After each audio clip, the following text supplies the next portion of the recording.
안녕하세요. 저는 연수대학교 국어국문학과에서 교수로 재직하다가 정년 퇴임한 홍윤표라고 합니다. 제 전공 분야는 국어사, 즉 국어의 역사입니다. 오늘 제가 말씀드릴 내용은 지방에서 쓰인 한글 문헌 속의 지역문화, 즉 지방에서 간행되었거나 지방에 있는 사람이 필사한 한글 문헌 속에 그 지역의 문화가 어떻게 배어 있는가를 검토하는 것입니다. 그래서 이 말씀을 드리기 위해서 처음에 한글 문헌이 무엇인가, 그리고 한글 문헌을 간행하기 위해서는 어떤 조건이 필요한가, 이러한 여건하에서 우리나라의 한글 문헌이 어떻게 간행되어 왔는가 하는 것을 말씀드리고, 이어서는 지방에서 간행된 한글 문헌이 어떠한 것이 있는가를 밝혀보고자 합니다. 그리고 그 속에 나타난 출판 문화, 그리고 언어 문화, 그리고 그 문헌에 쓰인 한글의 서체에 대해서 말씀을 드리려고 합니다. 우리가 생각하기에 지방에서 간행된 최초의 한글 문헌은 매우 이른 것으로 생각하고 있을 것입니다. 그러나 실제로 우리나라에서 지방에서 간행된 최초의 문헌은 1500년에 경상도 합천에 있는 봉소사에서 목판본으로 간행한 법어언해와 몽산 법어 양록 언해가 최초입니다. 지금 여기에 사진으로 보이는 이것이 봉소사판 법어언해입니다. 귀장각에 소장되어 있습니다. 우리가 후민정 창제가 1443년에 이루어졌죠. 그리고 1446년에 그 후민정을 설명한 후민정 해례본이 간행되었고, 이어서 그 다음에 세종이 직접 지은 원인 청강지곡, 그 다음에 용벼청가와 속보상절이 간행되었습니다. 48년에는 동국정원이, 그리고 49년에는 사리영기라고 하는 문헌이 간행되었습니다. 1450년에 세종이 승하한 뒤에도 한글 문헌이 간행되었습니다. 1455년에 홍무정원 역훈, 1459년에 우리가 잘 아는 원인속보가 간행되었고, 1461년에는 능원경 언해를 비롯한 각종 불경 언해들이 간행되었습니다. 15세기와 16세기에 이런 한글 문헌들이 얼마나 간행되었을까를 검토해 봤습니다. 15세기에 제가 조사한 바에 의하면 간행된 한글 문헌은 전부 다 45종이었습니다. 그리고 16세기에 간행된 한글 문헌은 전부 다 110종이었습니다. 우리가 예상했던 것보다는 사뭇 다른 형상이죠. 왜냐하면 후민정음은 과학적인 문자이고 배우기 쉬웠기 때문에 널리 퍼져서 한글 문헌이 지방에서도 금세 나왔을 거라고 예상했지만, 실제로는 반세기 이후에 간행되었고, 또 15세기에 간행된 문헌이 45종밖에 되지 않아서 결국 1년에 한 편꼴밖에 나오지 않은 것을 우리가 볼 수 있습니다. 16세기도 그것은 다를 바 없었습니다. 즉 110편이니까 결국 1년에 한 편꼴로 간행된 것입니다. 이때 나온 언해본들은 대부분이 불경 언해들이었습니다. 이러한 상황에서 우리가 지방에서 간행된 한글 문헌이 얼마나 간행됐을까 하는 것을 짐작할 수 있을 것입니다. 그럼 한글 문헌이란 무엇일까요? 한글 문헌은 보통 우리가 한글 전용으로만 되어 있는 문헌만을 생각할지 모르지만, 한글 전용 문헌이 나온 것은 18세기에 나와서 이루어집니다. 따라서 한글과 다른 문자와 같이 쓰인 문헌들도 우리가 한글 문헌이라고 얘기를 합니다. 한글 문헌은 여러 종류가 있습니다. 번역 여부에 따라서 또는 그 편찬 방식에 따라서 또는 내용에 따라서 여러 종류를 설명할 수 있습니다. 그런데 아까 잠깐 말씀드린 바와 같이 후민정음이 창제된 직후에 한글 문헌 간행이 굉장히 활발해졌습니다. 그 이유는 한글을 쓸 수 있는 사람이 많았기 때문입니다. 거기에 비해서 지방의 한글 문헌 간행이 부진했던 이유는 한글 문헌 간행의 여건이 마련되지 못했기 때문입니다. 세종 당시에 후민정음 창제 직후에 한글 문헌이 많이 간행되었던 것은 한글을 쓸 수 있는 사람이 많았다고 했는데 그것을 증거를 들 수 있습니다. 여기에 보면 후민정음 해례본을 만들 때 참여했던 학자들이 8명, 영벼창가를 만들 때 관여했던 사람이 14명, 월인 청강지공은 세종이 직접 썼으니까 한 사람이 했겠죠. 석부상절은 7명, 이런 식으로 해서 실제로 여기에 참여했던 사람들을 보면 원각경 언해 같은 것은 20명이에요. 그러니까 이 20명이라고 하는 것은 후민정음을 잘 이해하고 또 그것을 쓸 수 있고 또 그것을 번역할 수 있는 능력을 갖춘 사람이 많다는 것을 말하죠. 왜 이렇게 많은가? 대개 그 당시에 나온 모든 문헌들은 대부분이 한문을 번역한 문헌들이 대부분입니다. 그런데 그 번역한 언해본들은 어대문을 내기 위해서 어떤 과정을 거치는가 하는 것이 능엄경 언해 발문에 들어가 있습니다. 그 과정이 10가지인데 얼마나 복잡한가를 한번 보시죠. 제일 먼저 한문 원문에다가 토를 답니다. 즉 구결을 단다고 하죠. 그 다음에 한 사람이 그 구결을 확인합니다. 잘 됐나 잘못됐나. 그 다음에 다시 그것을 구결을 소리내어서 읽으면서 교정을 합니다. 그러니까 후민정 언해본에 나란 말씀이 중국에 따라 문자로 서로 서맞디 아니할세 이렇게 되어 있는데 이것에 토를 담은 국지어음이 여 중국 하야 여 문자로 불상유통할세 이렇게 토를 달고 읽어서 교정을 한다는 것이죠. 그 다음에 다시 번역을 합니다. 그러니까 나란 말씀이 중국에 따라 문자로 서로 서맞디 아니할세 이런 식으로 번역을 하는 것이죠. 그리고 이 번역을 여러 사람이 서로 비교해서 고찰합니다. 다음에 그 책을 낼 때 일정한 형식에 맞추죠. 그 이후에 다시 그 한자 음을 답니다. 거기 한자가 있거든요. 국지어음에 그랬으면 나라국 가운데 국익 이렇게 되어 있잖아요. 그 한자를 또 답니다. 그리고 번역을 교정하고 그 번역을 일정한 틀에 맞춰서 맞춥니다. 그리고 그 번역을 소리내 읽으면서 확인합니다. 이런 10단계를 거치거든요.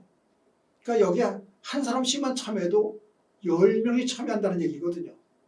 그러니까 그 당시에 한글을 이해할 수 있는 사람이 적지 않았다는 것을 말해줍니다. 그것은 아마도 세종이 이런 한글을 보급하기 위해서 신하들에게 한글 교육을 시켰던 것으로 예상을 합니다. 따라서 한글 문헌을 가능히 여기 위해서는 여러 가지 조건이 필요한데 한글로 글을 쓸 수 있는 사람이 있어야 됩니다. 한글로 글을 쓸 수 있다고 하는 것은 무슨 의미일까요? 그러니까 제일 먼저 말을 못하면 말을 배우죠. 그 다음에 그 말을 표기할 수 있는 문자를 배우죠. 그 다음에 그 문자를 배운 뒤에 그 문자로 쓴 글을 읽죠. 그 다음에 그 문자로 글을 쓸 수 있는 그런 단계가 됩니다. 따라서 한글로 글을 쓸 수 있는 사람이 있다고 하는 것은 한글로 쓴 책을 읽을 수 있다고 하는 것을 전제합니다. 또 한 가지는 한글로 된 책을 읽을 수 있는 사람이 있어야 됩니다. 다시 말해서 후민정의 교육을 받고 읽게 될 수 있는 사람이 있어야 합니다. 그 다음에 한글을 직접 붓으로 쓸 수 있는 서예가가 필요하죠. 왜냐하면 하나하나 다 그려서 쓸 수는 없으니까요. 또 언어본이기 때문에 한문을 읽고 해독할 수 있고 또 글을 쓸 수 있는 사람이 있어야 됩니다.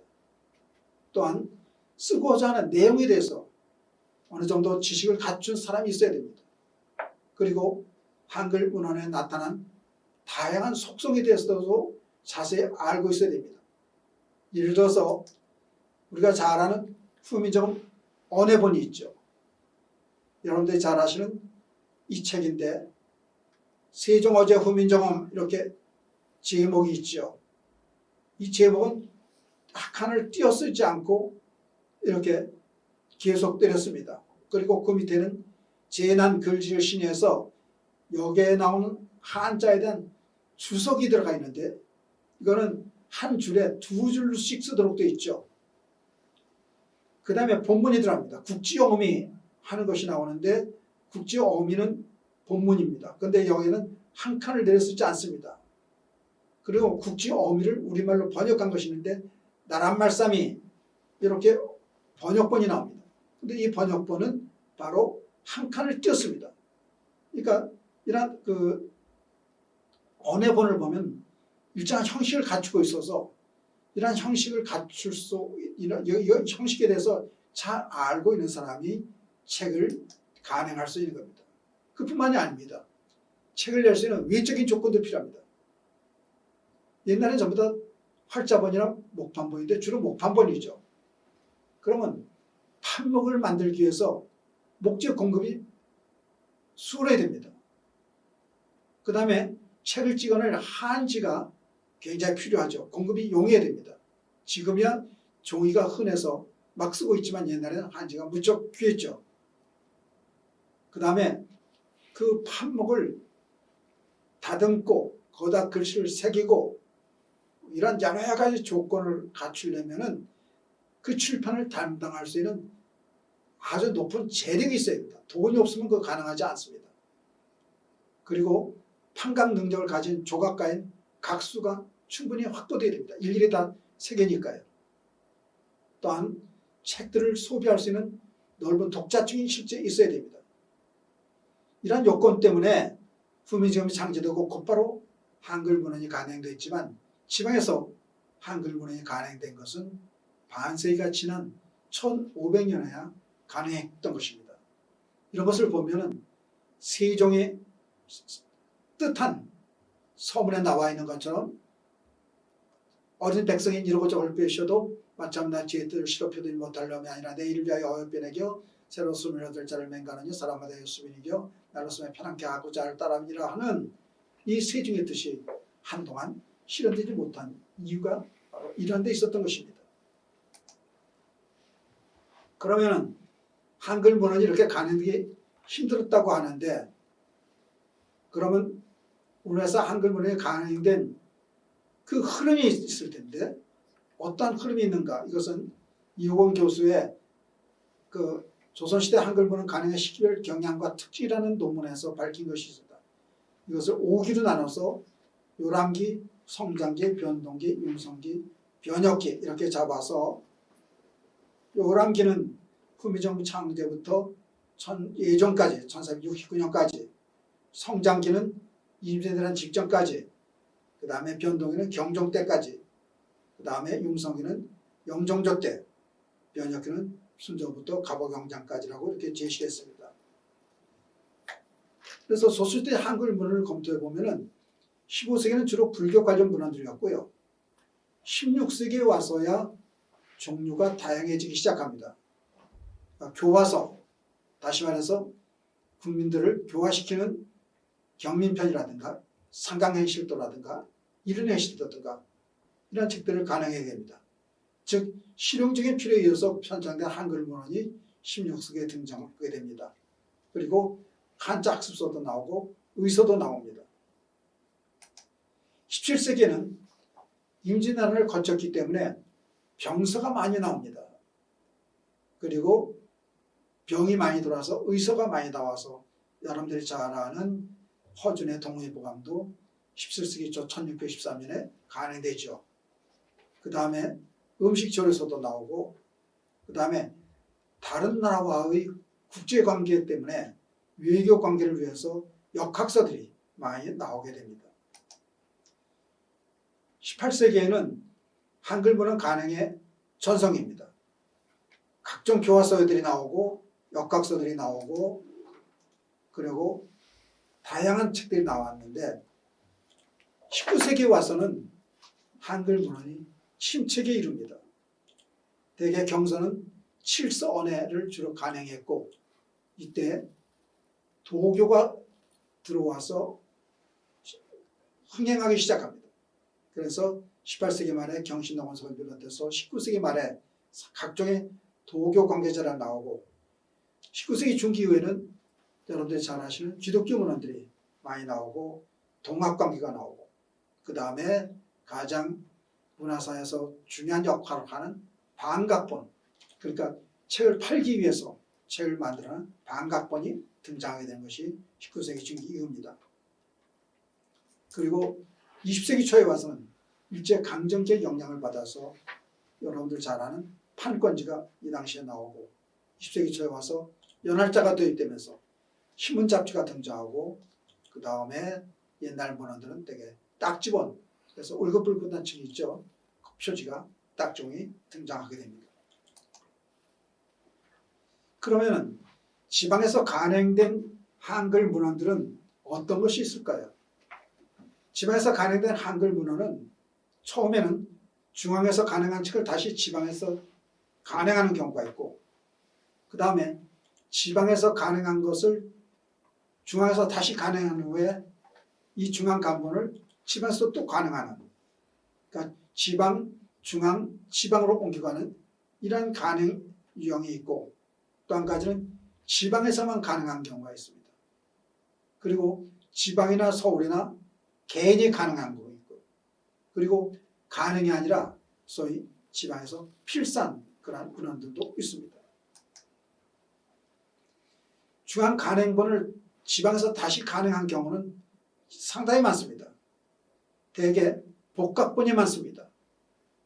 무슨 말씀이냐 하면 책을 중앙에서 낸 것을 갖다가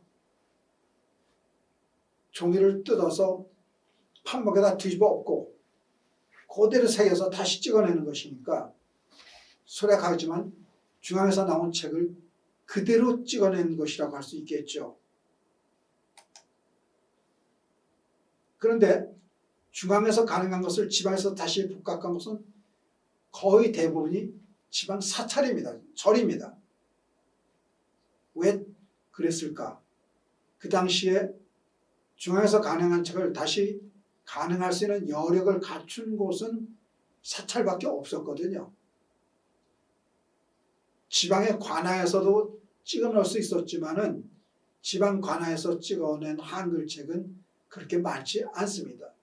그 당시에는 한글책보다는 한문문책을 더 중시했기 때문에. 그러면 한글 문헌의 지방 간본의 특징은 무엇일까요? 아까 말씀드린 대로 중앙에서 가능한 것을 다시 복각하거나 그대로 재간한 경우가 대부분이고요. 그래서 중앙에서 가능한 책의 내용과 큰 차이가 없습니다. 그러니까 판식도, 그러니까 책을 찍어낼 때 그 책의 형식도 거의 중앙 간본과 같습니다. 그리고 거기에 쓰인 한글 서체는 중앙에서 처음 가능한 문헌의 서체와 같거나 유사하죠. 또 표기도 똑같이 중앙에서 가는 것과 같습니다. 다만 방점 표기가 정확하지 않게 찍혀낸 것이 지방 간본의 특징입니다. 그렇기 때문에 처음에 중앙에서 가능한 것을 지방에서 다시 가능한 것에는 지방 문화의 특색은 전혀 보이지 않습니다. 그리고 대부분이 불경 언해가 상당수를 차지합니다. 그 중에서 불경 언해 중에서 가장 많이 지방에서 가능한 책은 불설, 대보, 부모, 은중경 언해, 보통 우리가 은중경 언해라고 하는 책입니다. 전부 다 불경 관계입니다. 불교 언어 중에서 지방에서 가장 많이 간행된 문헌 중에서 은진경 언어를 보면은 제가 조사한 바면 판본만도 지금 33종이거든요. 그리고 여기서 어디에서 간행된지 모르는 목판문까지 하면은 더 많을 겁니다. 그래서 그걸 보면은 경기도에서 3종, 충청도에서 3종, 전라도에서 10종, 황해도에서 하나, 경상도 8종, 강원도 하나, 평안도, 함경도 이런 데서 각곳에서 지역별로 간행을 해냅니다. 사법어 언해라는 것도 보면은 여러 가지가 나왔는데 지금 열 몇 종이 나와 있습니다만 전부 다 지방별로 이렇게 간행이 됐습니다. 지금 여기에 보면은 강경도간판이 있고요. 그 다음에 봉수사판이 있고 이거 저 강경도간판을 봉수사에서 다시 찍어낸 건데 지금 여기에 보면은 형식이나 모든 것이 똑같습니다. 그래서 첫 글자도 마지막 글자가 똑같다는 사실을 보면 알 수 있습니다. 경서 언해도 중앙에서 간행한 것을 지방에서 다시 간행해냈는데 대개 서원에서 간행하지 않고 대부분이 지방 관하에서 간행됐습니다. 대학 언해 예를 보면 지금 여기에 여러 가지를 들었습니다만 10종을 들었습니다. 다음에 지방에서 간행한 것을 중앙에서 다시 고쳐서 개간하고 이것을 지방에서 다시 간행한 경우가 있습니다. 이런 자료는 16서기부터 보입니다. 여러 가지가 있는데 그 중에서도 우리가 알 수 있는 것은 정석원의 여시향약원의 이른행실도 상간행실도 총각구국방 7대만법 이런 것이 있습니다. 지방에서도 한글문을 가능할 수 있는 여건이 마련되었다고 하는 것은 한글이 일반 백성들에게 널리 보급되었다는 것을 말해줍니다. 이런 사실은 여러 가지 기록에서 찾을 수 있습니다. 제일 먼저 1511년에 채수가 쓴 설공찬전이라는 소설이 화복이 윤회한다는 글로서 민간인들을 현혹시킨다고 해가지고 임금에게 이것을 중재해달라는 간언이 들어간 적이 있었습니다. 즉 설공찬전이라고 하는 한글 소설이 일반인들에게 자꾸 베껴서 나갔다는 것을 의미하니까 한글을 쓸 수 있고 한글을 해독할 줄 아는 사람이 1511년에 이미 많았다는 것을 보여줍니다. 마찬가지로 1531년에 쓰인 오륜전전이라는 서문에 보면은 일반 민간인들의 무식한 사람들이 어문을 배워가지고 노인들이 서로 전하는 말을 베껴가지고 밤낮으로 이야기한다는 기록이 있습니다. 이것을 보면은 노인들의 이야기를 전파하는데 전부 다 한글로 써서 전파했다는 것인데 결국 이 당시에 많은 사람들이 한글로 글을 쓸 수 있고 해독할 수 있었다는 것을 증명합니다. 지금까지는 대개 16세기 중기에 많은 사람들이 한글을 해독할 줄 알았다고 언급되어 있지만 이러한 기록으로 보면 이미 16세기 초기에 많은 백성들이 한글을 해독하고 있었음을 증명합니다. 그래서 지방에서만 간행된 한글 문헌도 16세기부터 계속 간행되기 시작합니다. 여기에 지금 목록을 실었습니다만은 시간 관계상 목록만 보이고 생략하도록 하겠습니다. 여기서 16세기 문헌 일부, 17세기 문헌 일부 이렇게 하고 18세기, 19세기는 제외했습니다. 대개 지방에서 한글 문헌이 간행되기 시작한 시기는 16세기 초부터입니다. 그런데 이렇게 지방에서 간행된 한글 문헌의 대다수는 지방의 사찰에서 간행된 것입니다. 그 다음으로는 지방 관하에서 간행된 것입니다. 그 이외의 간행처는 몇 군데 있지만 아주 미미한 수준입니다. 그런데 이런 것이 19세기 와서 대변환을 하게 됩니다. 왜냐하면 책을 판매용으로 출판하는 출판사가 생기고 여기에서 다양한 책이 간행됐기 때문입니다. 그렇기 때문에 사찰 간행의 문헌 불경원에는 대폭 줄어들죠. 그리고 또한 이 당시에 각종 종교가 등장합니다. 도교, 동학, 기독교 등이 등장하면서 이런 도교 관계책, 동학 관계책, 기독교 문헌이 등장하게 되죠. 그리고 19세기 말에 와서는 서양으로부터 나팔자가 도입됩니다. 그러니까 나팔자가 도입되니까 우선 출판 비용이 대폭 줄어들죠. 그리고 목판본이나 이런 것들은 판목을 써야 되지만 이것은 판목이 필요 없고, 마찬가지로 목판본은 한지가 필요했지만 이 나팔자는 한지가 필요 없고 양지가 필요한 것이죠. 그러니까 이 나팔자의 도입과 양지의 도입으로 출판 사정이 수월해지면서 각종 다양한 문헌들이 지방에서도 나오기 시작합니다. 그래서 19세기 중기부터는 한글 문헌의 다양한 시대가 열리게 되었다고 할 수 있습니다. 그리고 개인이 간행한 대표적인 한글 문헌은 원석복권 21과 신중엽 중간본입니다. 원석복권 21은 원래 백개만 가라고 하는 집안에서 만들어서 그 일종의 복을 받기 위해서 찍어내는 거죠, 불경을. 그것을 쌍계사에 유치해서 판이 남아 있었는데 지금 현재 판목이 공주 갑사에 남아 있습니다. 그리고 계명대 도서관 소장본 신중유합은 바로 이수룡가에서 직접 책을 찍어낸 책입니다. 지금 이수룡가에서 찍어낸 신중유합 중간본이 여기 화면에 보입니다. 지방에서 필사한 경우도 있습니다. 지방에서 한글로 필사한 것들의 상당수는 한글 편지입니다. 이 한글 편지는 최근에 국악에서도 많은 관심을 가지고 연구가 되고 있습니다. 왜냐하면 한글 전용으로 쓰인 것이 많을 뿐만 아니라 지방에서 쓰인 그 한글 편지 속에 지방의 언어, 그 다음에 남자의 언어, 여자의 언어 이런 것들이 보이기 때문에 한글 편지에 대해서 관심을 가지고 많이 연구를 하고 있습니다.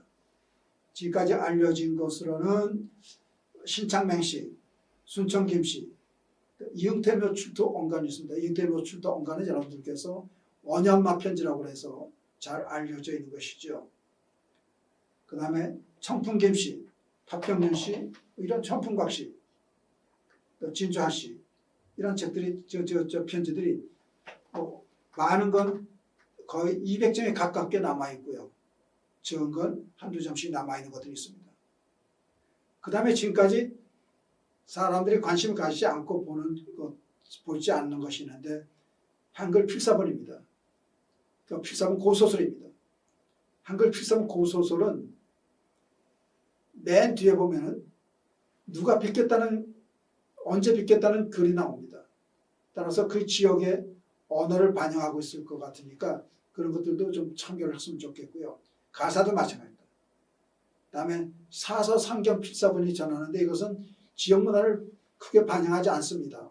왜냐하면 사서상경은 일정한 규범에서 쓰여졌기 때문에 하나도 벗어나서는 안 된다고 생각해서 중앙간본과 똑같죠. 또 한 가지 흥미로운 필사본은 한글 제문입니다. 한글로 쓰인 제문은 소상, 중상, 종상 때 각각 쓰는데 여러 가지 다양한 계층이 있습니다.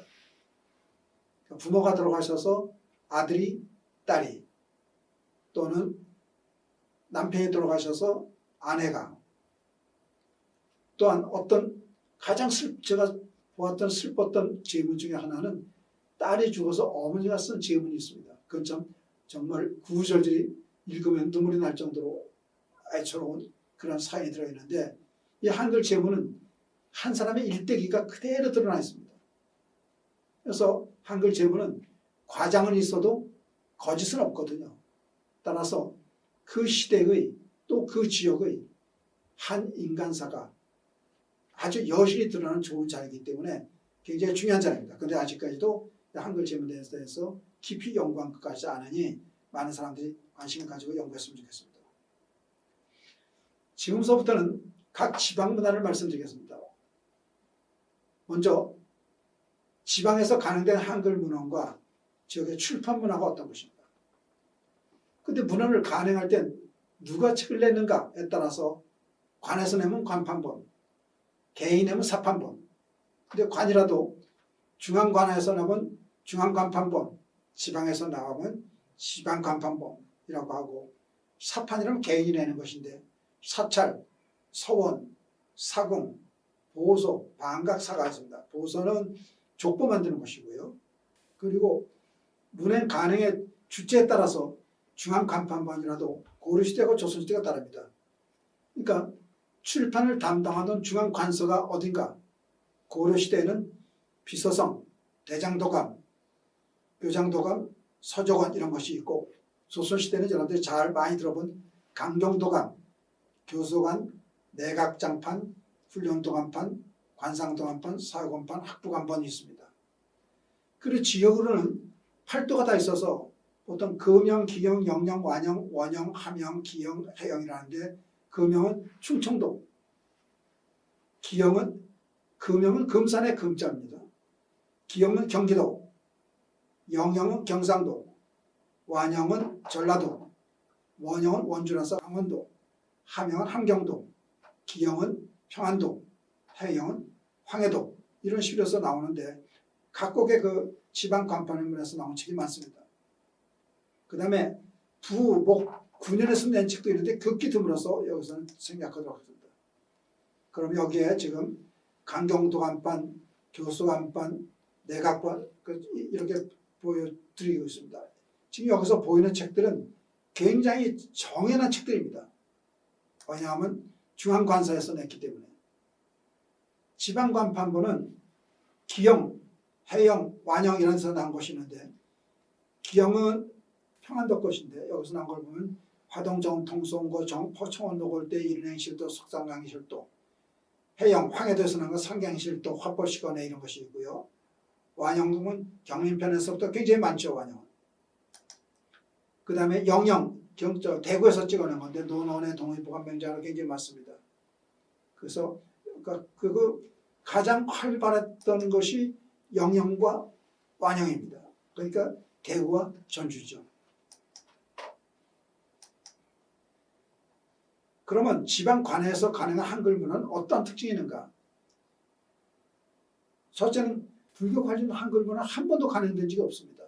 지방관에서는 불교 관련 책을 간행하지 않았습니다. 왜냐하면 억불숭이 정책 때문에 간행하지 않은 것이죠. 대신 유교 경전, 한문본과 언해본 간행이 한글 문헌의 줄을 이뤘습니다. 그 당시에 일종의 정치 철학이죠. 그 다음에 교과서입니다.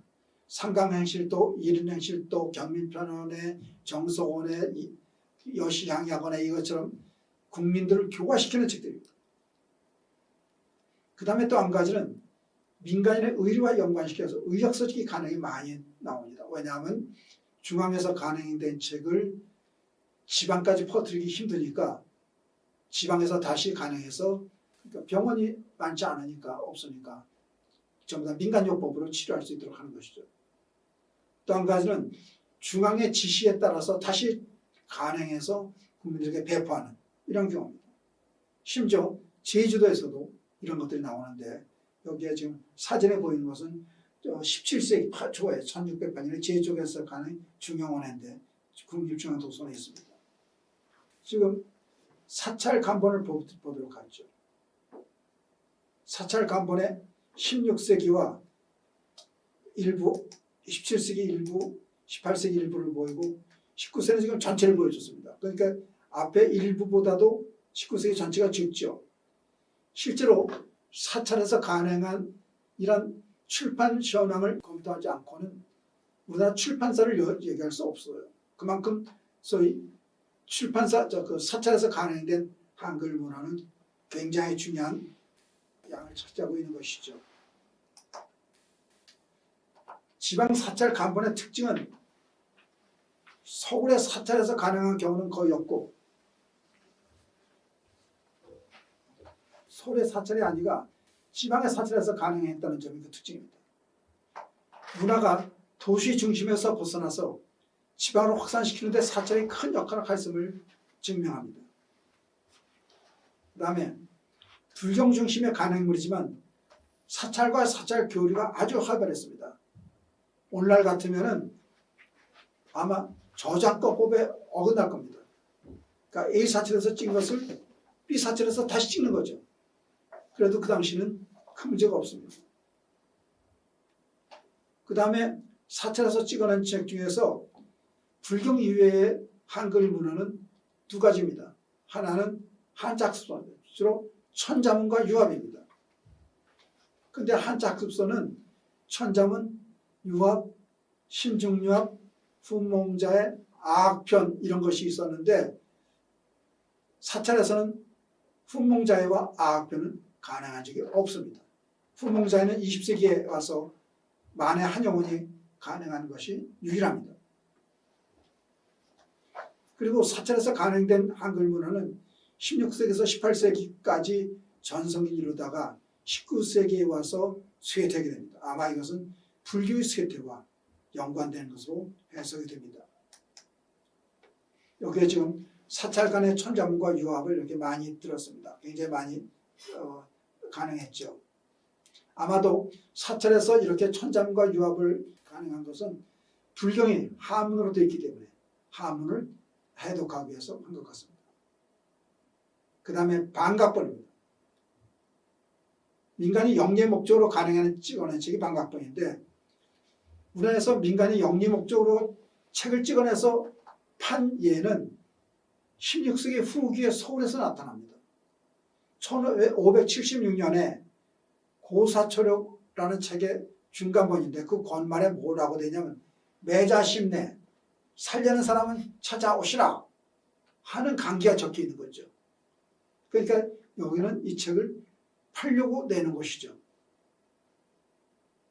거기에 뭐라고 되냐면 수표교하 북변이제 이문입구로 한수가의 각판 해가지고 이 책이 수표교 아시죠? 서울에 거기 아래 그 어떤 각판이 있었던 거죠.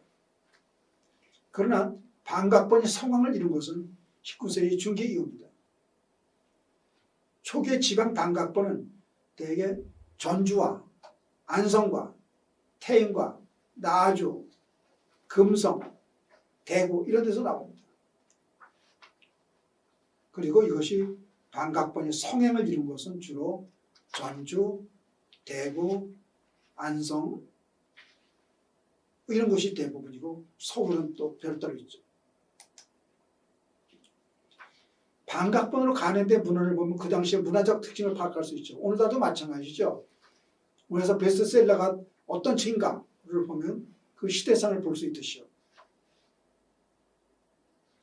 그런데 19세기 중기 이후에 각 서사에서 책방에서 가능한 한글 문헌은 한글 고소설이 굉장히 많습니다. 주로 한글 고소설이 가능됩니다. 왜냐하면 잘 팔린 것이죠. 우리나라 반각본은 대개가 한문형 교재, 의서, 그다음에 척독, 편시 쓰는 법, 소설료 이런 것이 있고 그 서점의 일을 동명을 들어서 발행자 이름을 찍어서 지명과 인명을 써서 다양하게 표기했습니다. 그래서 그 반각본이 나온 것들을 살펴보면 안성판입니다. 안성판에는 안성동문이 심판, 북천서포, 박성칠 서정, 광창서관, 창신서관, 신안서림, 광안서관 이런 것들이 나옵니다. 여기서 나온 책들은 고소설과 각종 한문, 계몽편언의 동문선수 명신공안처럼 초기의 한문을 배우기 위한 문헌들이 굉장히 많습니다. 그 다음에 여기에 지금 책들을 보이죠. 그 다음에 완판본. 대개 지금까지 알려진 것은 소설이 아닌 것들은 쉬운 2종, 국문소설은 46종, 한문소설이 1종 이렇게 돼 대개 1803년부터 1937년까지 약 140년 동안 간행됐습니다. 서계서포, 다거서포, 창남서관, 원흥사서포, 양책방, 그 다음에 그 전주에서 간행된 건 틀림없는데 어느 서점이라고 밝히지 않은 것들도 많습니다. 완판본의 전성기는 1890년대부터 1900년대까지입니다. 99층의 완판본은 서민 취향의 도서와 양반 취향의 도서로 나뉘는데 서민 취향의 출판은 서계서포, 다가서포, 양책방 등에서 담당했고 양반 취향의 취합은 칠서방에서 담당했습니다. 왜냐하면 칠서방에서 나온 책들이 양반 관계의 책들이 많습니다. 그리고 이들 반각본 간행서포들은 주로 상공인들이 많이 살고 있는 완남과 완서, 그 전주의 남쪽과 서쪽에 자리 잡고 있습니다. 경판은 지방판은 아니지만 서울도 하나의 지방이라고 본다면 경판 반각본이 굉장히 많이 나옵니다. 대개 230여 점, 비소설은 41개, 고소설은 196개 판중이 나오고 있습니다.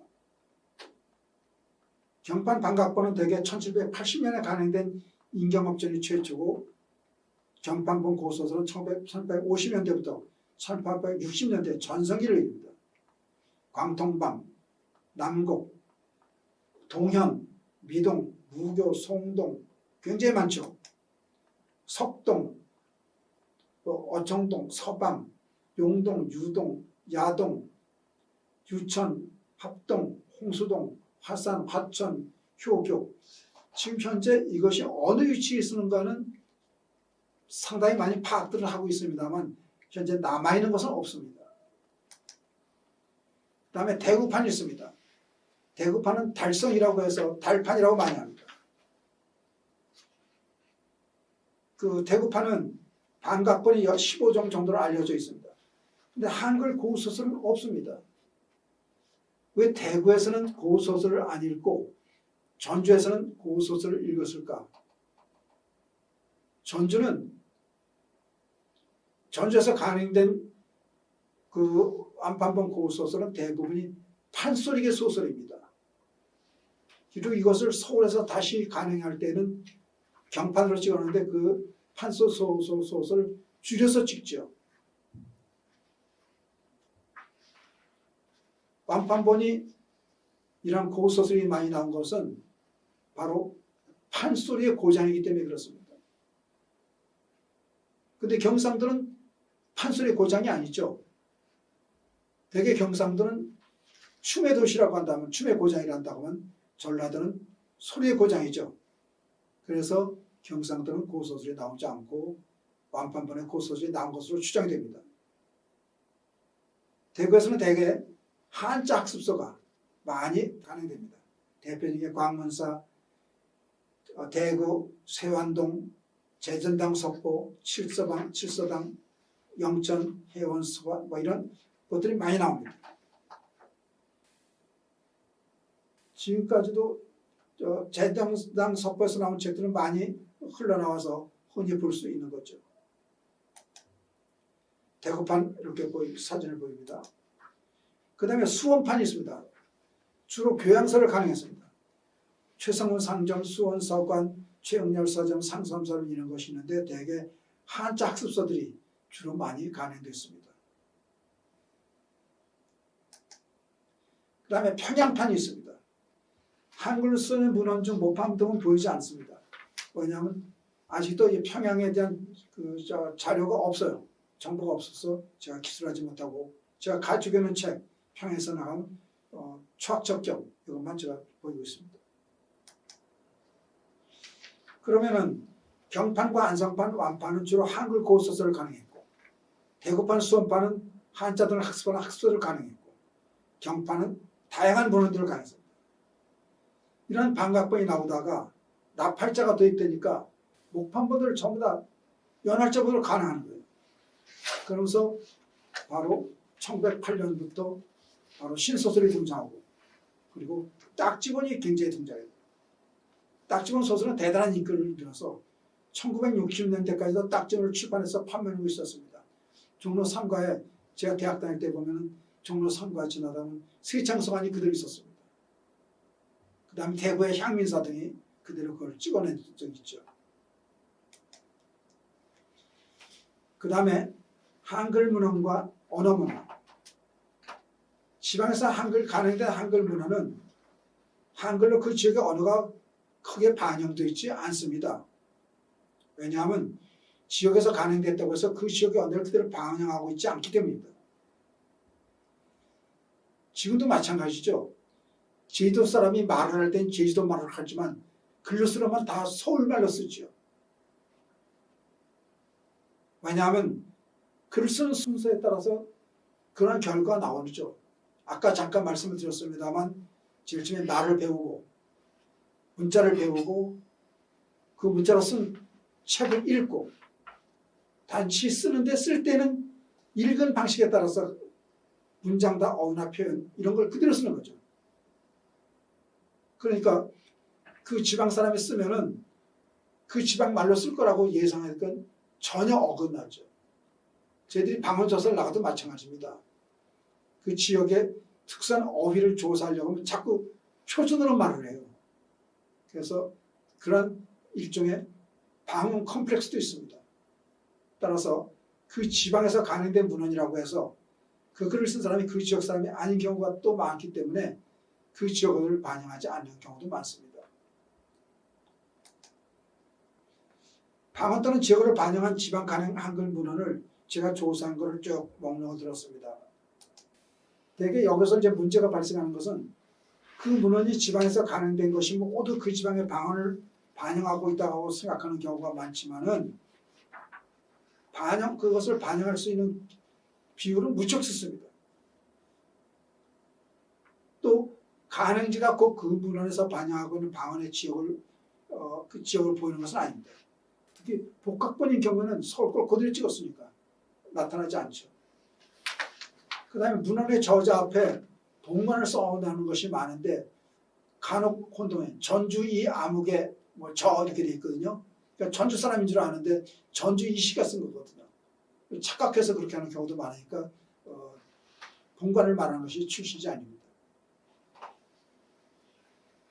필사본의 경우 필사자와 전사자의 출신 지역이 곧 그 문헌에 반영된 방언의 지역이라고 생각하는 경우가 많지만 원작자의 원고본이 몰라도 원작자 방언을 반영한 것이라고 볼 수 있지만 전사본 그대로 옮겼을 경우에는 그 가능성이 희박한 것입니다. 따라서 이런 지방에서 가능된 문헌에서 지방어를 발견하는 건 참 쉽지 않습니다. 그런데 지방에서 가능된 문헌 중에 표기법이 가능되는 것이 있습니다. 표기법이 반영된 경우가 많이 보입니다. 지방에서 표기에 혼란이 되는 것 중에 하나가 어두 합음병사의 표기입니다. 어두 된수리 표기는 시기별로 15세에서 16세기까지는 시옥계열, 비읍계열, 그다음 비읍시옥계열, 비읍시옥계열, 비읍시옥디귿 이런 것이 보였죠. 한끄이 그러면 비읍시옥의였죠. 거기에 비해서 17세기 초부터 17세기 중기까지는 시옥계열이 더 드러나죠. 그러나 17세기 중기 이후부터 19세기 말까지는 비읍시옥계열, 비읍시옥디귿 같은 세자 합양병서는 없어지죠. 그런데 지방판에서는 이런 것을 뛰어넘는, 그러니까 위에서 보인 규범적인 표기를 벗어나서 엉뚱한 표현, 이렇게 비읍, 비읍 이런 것이 보입니다. 대구에서 가능한데 뼈에 할 때 원래 뼈는 시읍, 비읍, 여였거든요. 근데 여기는 비읍, 시읍, 비읍, 뼈에 그다음 네 뼈 그런데 이렇게 비읍, 시읍, 비읍을 썼죠. 그 다음에 비읍, 쌍시읍도 있어요. 아마 처음 보실 겁니다. 연병진암이라고 한경도에서 가는 것인데 비읍, 쌍시읍, 비읍, 쌍시읍, 비읍, 쌍시읍, 비읍, 쌍시읍 이렇게 많이 보이잖아요. 그 다음에 비읍, 시옷젓도 보입니다. 이렇게 비읍, 시옷, 찌읒 이런 것들은 아주 극히 드문 예들 중에 하나죠. 그 다음에 비읍, 시옷, 티읕 타다 할 때는 왜 이렇게 썼을까? 그 당시는 시옷과 비읍이 된소리를 나타내는 일종의 간접문자 역할을 했기 때문에 그럴 겁니다. 그 다음에 시옷, 비읍, 기읍 같은 것도 보입니다. 이렇게. 그 다음에 시옷, 비읍, 기읍, 끄려 같은 것도 이렇게 보이고요. 세상시옷도 보이고요. 여기 보면 시옷, 이응, 지읒, 이응, 치읒, 디읒, 이런 피읍 이런 거 봅니다. 앉을 좌 웃음소 웃음소가 아니라 웃음 이런 식이죠. 앉을 이런 식으로 날칠 이런 식으로 해서 이렇게 비교한 것이 중앙 간문에서 절대 보이지 않는 겁니다. 마찬가지로 시옷 히읗 시옷 치읓 치고 시옷 키읔 시옷 치읓 이런 것들이 굉장히 많이 봅니다. 그 다음에 시옷 키읔 코두 그 다음에 시옷 티귿 디귿 시옷 피읍 비읍 시옷 티귿 시옷 피읍 이런 것들이 전부 다 지방판에서 많이 봅니다. 그 다음에 음원 현상이 나타납니다. 지금 서울에서는 히읗 구개음화가 안 나타나죠. 우리가 이것을 혀라고 하지 않잖아요. 그런데 이 사람들은 옛날 서천 지역을 반영한 문안에는 혀를 해다가 세다. 그 다음에 힘입다. 근데 힘입, 휘파람을 휘파람. 그 다음에 기역구금에도 겨드랑이도 저드랑이. 그 다음에 기둥도 지둥. 이런 식으로 한 것들이 굉장히 많이 있습니다. 기다리다다 지다리다.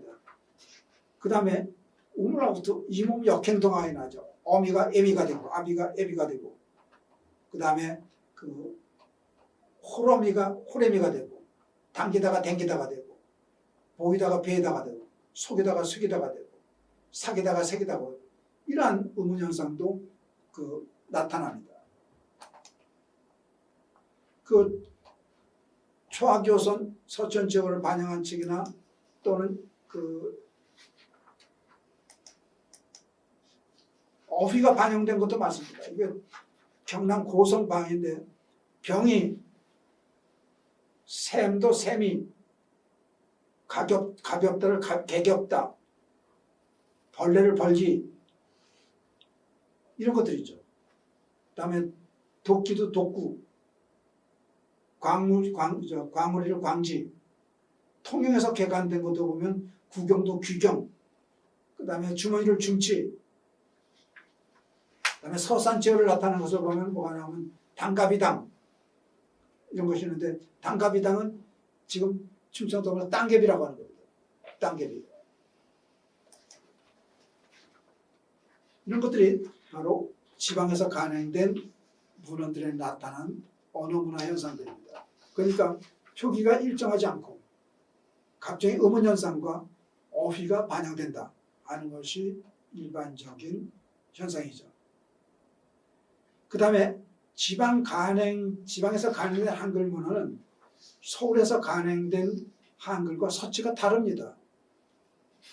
처음에 우리나라에서 후미점에 창제된 이후에 처음 나타난 한글 서체는 후미점 해례본 서체죠. 여기에 오른쪽에 보이는 후미점 해례본이고 같은 선체가 동국정원에도 나타납니다. 후미점 해례본에는 글자를 보이시죠. 여기에 자음만 보였어요. 자음을 보면 뭘로 되어 있냐면 기역, 비역, 기역 전부 다 선으로 되어 있죠. 그리고 이음은 동그라미로 되어 있고요. 여기도 이음도 동그라미. 여기도 선과 동그라미죠. 그러니까 자음은 전부 다 선과 동그라미로 되어 있습니다. 원으로. 거기에 비해서 모음은 선과 점으로 되어 있죠. 전부 다 선과 점으로 되어 있습니다.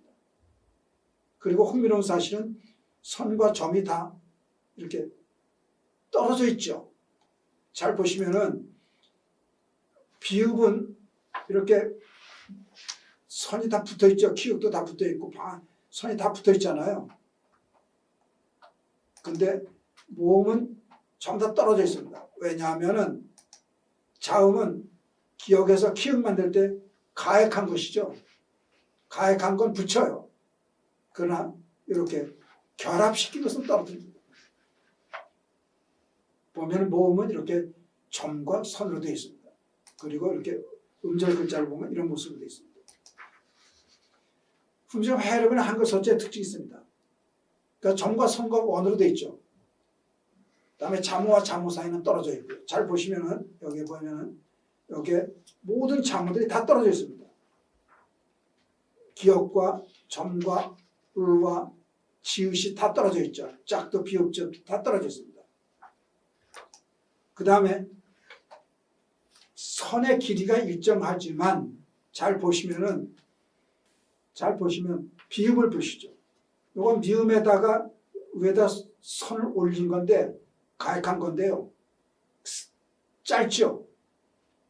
마찬가지로 그 디귿자도 이렇게 티읕자로 니은에서 디귿자만 티읕 만들었잖아요. 선은 그건 가로선이니까 길죠. 그런데 히읗자를 보시죠. 여기에다가 세로를 가액한 거거든요. 이렇게 짧아요. 이 히읗자는. 치읓자도 짧고.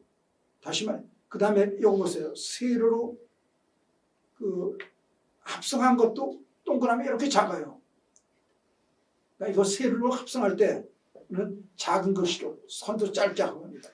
그것이 해열변의 특징입니다. 하여튼 여러 가지 특징이 있는데 그래서 몇 가지만 보였습니다. 그런데 대표적인 것들 중에 하나가 끄라고 할 때 시옷격을 쓸 때 시옷격 다음에 을을 시옷격에 다 걸쳐 쓰는 것이죠. 한글 서체는 보통 네 가지로 분류합니다. 하나는 해문점 해례본 서체죠. 변별력이 가장 뛰어난 서체입니다.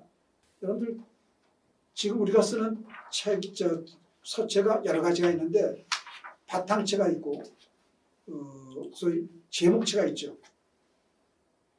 제목체는 소위 영어로는 고딕체라고 하는데 가장 변별력이 뛰어난 서체입니다. 그래서 전 세계 모든 도로 표지판은 전부 다 고딕체입니다. 제목체입니다. 왜냐하면 변별력이 뛰어나기 때문에 그래요. 대신 교과서의 본문은 전부 다 바탕체입니다. 왜냐하면 그것은 속독력이 뛰어납니다. 그리고 그것을 빠르게 읽기 위한 것과 변별력을 높이기 위해서 그걸 조합한 것이 바로 후미정 언해본 서체라고 하는 거예요. 그 후미정 언해본은 역시 정확하고 빠르게 읽기 위한 서체죠. 궁체는 정과 선을 아름답게 표현한 서체고요. 민체는 구조와 조형을 아름답게 표현한 서체입니다. 그런데 중앙에서 간행한 한글문의 서체의 변화도 많이 있다. 왜냐하면 처음에 후미정 해협은 그리다시피 했죠. 그러다가 붓으로 쓰니까 아래하가 변화가 제일 심합니다. 그러니까 여기 보면 이렇게 다 하를 때 아래 했다가 선으로 바뀌죠. 이것도 동그라미에다 이렇게 바뀌는 거예요. 지금은 모든 사람들이 한글을 천진삼재를 본따서 만들었다고 하는데 후미정만 그렇지만 지금 한글은 그렇지 않습니다. 점이 없어졌어요. 전부 다 선으로 바뀌었죠. 그러니까 이렇게 되는 거 이렇게 바뀐 거죠. 이렇게 전부 다 선이 됐어요. 그러니까 지금 한글은 천진삼재를 본따가 아닙니다. 천은 없어졌습니다.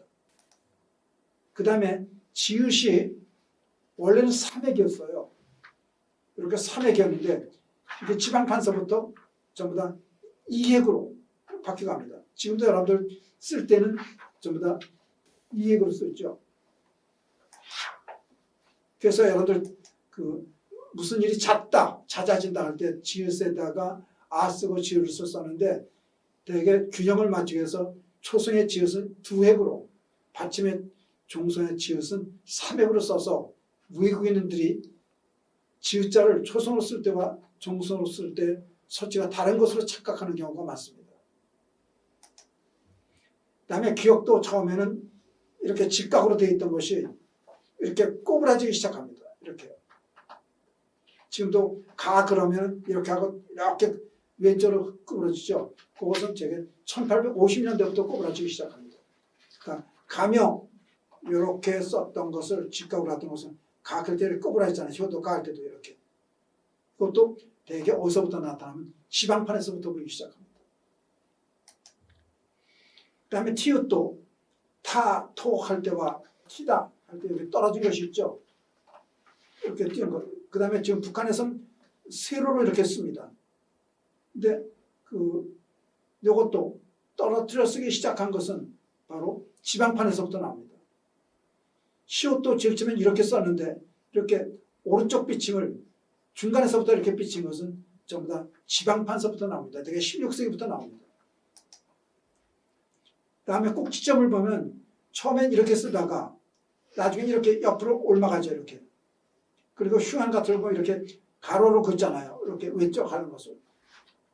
이런 것들도 서체의 변화가 일어난 거죠. 이것도 전부 다 지방판에서부터 일어나기 시작합니다.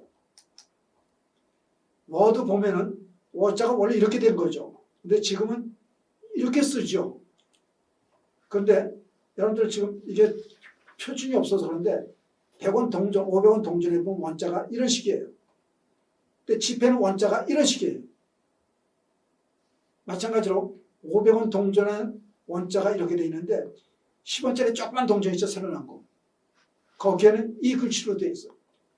근데 지금 문교부에서 정한 표준은 바로 이 방식입니다. 그 다음에 궁체가 탄생합니다. 붓을 사용하면서 자연스럽게 발생한 서체인데 직선을 최단으로 곡선하고 점을 선으로 바꾸고 원을 꼭지가 있는 원으로 바꾼 서체가 궁체입니다. 궁체를 쓰는 문헌들은 궁중에서 궁녀들에 의해서 주로 쓰였고요. 주로 여성들에 의해서 쓰였습니다. 그런데 이것이 19세기 중후 이후부터는 민간인에게도 유행했습니다. 그리고 궁체는 한 번으로 만들기가 힘들어요. 왜냐하면 이렇게 각이 있으면 세기가 쉽지만은 이렇게 곡선이 되면 세기가 무척 힘들거든요. 그런데도 그 궁체 판목으로 나와서 목판본으로 나온 것은 대개 19세기입니다. 중계입니다. 궁체 판본이 등장한 것은 19세기 중후 이후고요. 특히 태산 강편 도서론의 경석자지문 이연원회 등이 이렇게 궁체로 나온 겁니다. 이것은 뭘 말하는가? 그 당시에 궁체가 유행했다는 것을 보여주죠. 여기에 지금 태산 강편 도서론의 경석자지문. 궁체가 궁중을 뛰쳐나가서 서민들에게까지 일반화되기 시작한 것은 19세기부터입니다. 한금유환을 궁체로 찍어낸 것은 대개 19세기에 간행된 문화들입니다. 궁체가 가장 융성한 때는 19세기 말에서부터 20세기 초입니다. 그런데 이 궁체가 유행하면서 기독교 문헌이 들어옵니다. 그러니까 기독교 문헌이 초기에는 궁체로 쓰입니다. 왜냐하면 그 당시에 궁체가 유행했기 때문에. 재미난 에피소드도 많습니다. 그 신문 기사를 보면 동아일보의 어떤 기사를 보니까 친구들이 남자한테 장난을 합니다. 궁체로 그 친구한테 연애 편지를 보내요. 가짜로. 그래서 여자가 쓴 글씨로 알고서 나중에 여자 만나자고 해서 만나러 갔더니 허탕치는 장면이 기사가 난 것을 본 적이 있습니다.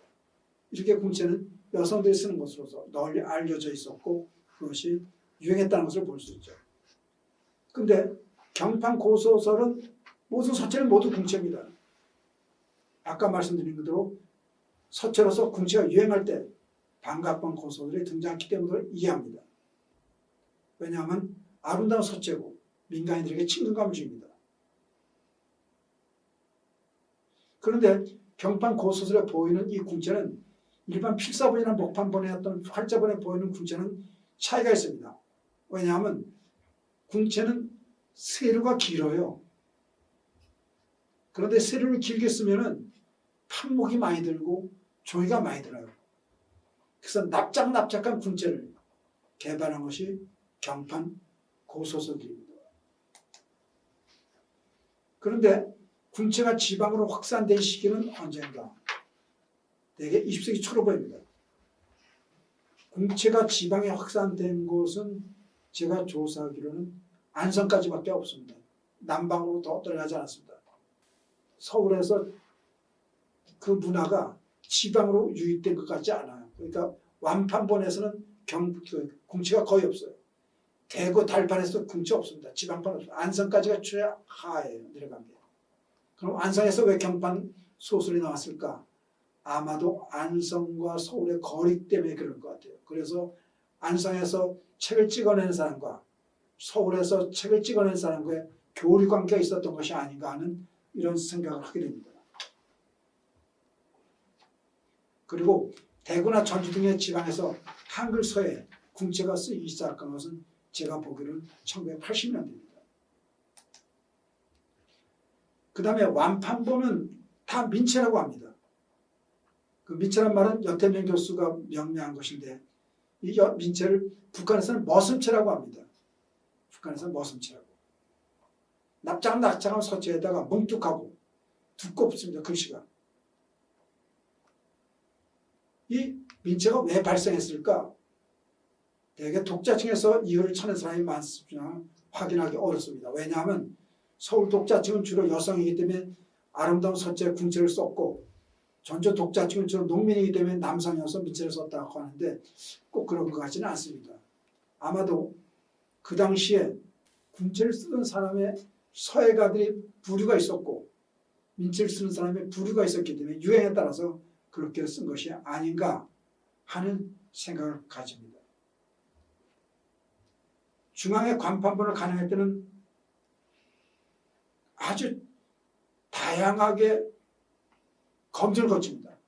그러니까 가민관이 있고 감기관이 있고 창주이 있고 수장이 있고 군자장이 있고 인출장이 있고 그래서 이런 출판을 담당하는 사람이 아주 부서가 많아요. 그래서 오자가 한 대 나오면은 궁중에서 태형 몇 대를 떼요.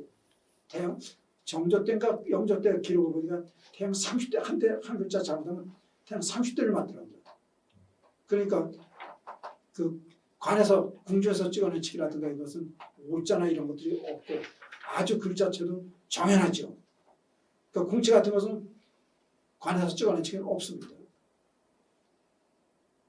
그러나 지방으로 가면 지방판은 그 감수 과정이 없어요. 그러니까 한글 서체도 자유롭게 쓸 수 있었던 것 같습니다. 지금까지 지방에서 가능된 많은 한글 문헌에 대해서 검토를 해보고 그 지방 가능 문헌들에서 나타나는 지역 문화가 어떤 것이 있는가를 출판 문화와 그다음에 언어 문화와 그다음에 서체에 대해서 종합적으로 살펴봤습니다. 지방 가능 한글 문헌에 실린 여러 가지 제약 때문에 지역 문화 전반에 대해서 살펴보는 일은 사실상 가능하지 않습니다. 지금도 그것은 마찬가지입니다. 왜냐하면 지방에서 가능된 한글 문헌이 다양성이 부족해요. 그래서 주택문화, 음식문화, 술문화, 이런 예절문화, 미성문화 등은 부분적으로는 가능하지만 전반적인 기술은 가능하지 않습니다. 물론 한문 문헌을 본다면 또 달라지죠. 각 지방의 특산 방언이나 지역어는 오늘날 같은 시대도 아직은 살아남아 있지만은 언젠가는 사라질 운명에 놓여 있습니다. 지금 옛날에는 교통수단이 기껏해야 말이었거든요. 근데 지금은 옛날에 제가 대학 다닐 때도 서울에서 부산 가려면 하루 종일 걸렸어요. 기차 타고. 지금은 금방 가잖아요. 천안에 갈 때 옛날에 기차 타고 3시간을 갔어요. 지금 KTX 타면 37분에 가요. 뿐만이 아닙니다. 옛날에는 의사 전달에 문자로서 전달할 때는 편지밖에 없었어요. 편지로 만약에 미국에 편지 보낸다면 한 달 갔어요. 한강도는 일주일 이상 걸렸죠. 근데 지금은 이메일로 하면 순식간에 가잖아요. 이렇게 통신수단이 달라지고 교통수단이 달라지면서 지방이 서울화되는 현상이 보이는데 아마도 지방 문화는 그런 점에서 볼 때 한글 문헌이 아무리 많이 나온다고 하더라도 그 지방 문화의 특색을 밝히는 것은 쉽지 않을 것 같습니다. 따라서 언젠가는 지역 문화가 사라질 운명에 놓여 있는데 언어까지도 그럴 것 같습니다. 그래서 제주도 말을 보존하자는 운동도 지금 계속 벌어지고 있고요. 그러니까 모든 문화가 점차 서울 문화 속에 동화되어 가면서 지역의 출판 문화도 서울 중심으로 변하고 있고 지방의 출판사가 좀 있었어요. 그런데 지금 거의 보이지 않습니다. 또 디지털 시대가 되면서 한글 서체도 디지털 폰트로 바뀌면서 어떤 특별한 서체가 독특하게 남아있지 않고 그 디자인한 사람의 특성에 따라서 자꾸 개발해서 서울 지방 관계가 없어지는 시대가 되었습니다. 앞으로 좀 더 지방에서 가는데 한글 문화에 대해서 더 많은 분을 보고 정밀하게 검토한다면 더 다양한 지역 문화의 특색이 드러나지 않을까 하는 생각도 가집니다. 제가 오늘 말씀드린 내용은 여기까지입니다. 고맙습니다.